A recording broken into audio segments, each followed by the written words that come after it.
YouTube சேனலில், அதாவது pilot பவின்னு ஒரு யூடியூப் சேனலில் இவங்க வந்து நான் புருஷன் ஓடி போயிட்டான்னு அழுதுகிட்டு வீடியோ போடுறாங்களே, அது மாதிரி இவங்க இன்னொரு யூடியூப் சேனல் வச்சுருக்காங்க, பைலட் பவி ஷார்ட்ஸ் அப்படின்னு சொல்லிட்டு.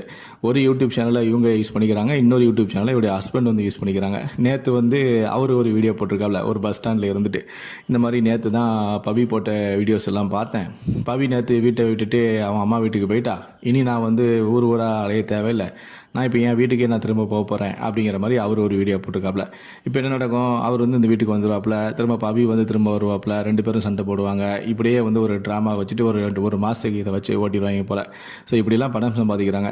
அநேகமாக இந்த வீடியோவை வந்து பைலட் பவியோடைய ஃபேமிலியில் சேர்ந்தவங்க யாராவது பார்த்துருந்தாங்கன்னா கண்டிப்பாக இவங்க போடுற ட்ராமாவை, இந்த நாடகம் வந்து வெட்ட வெளிச்சமாயிருச்சு, நம்ம மாட்டிக்கிட்டோம் அப்படின்னு சொல்லிட்டு இன்னும் 2-3 நாள்லேயே வந்து இந்த வீடியோவை வந்து. ஸோ இதை பற்றி நீங்கள் என்ன நினைக்கிறீங்க அப்படிங்கிறத கீழே இருக்கக்கூடிய கமெண்ட் செக்ஷனில் மறக்காமல் சொல்லுங்கள்.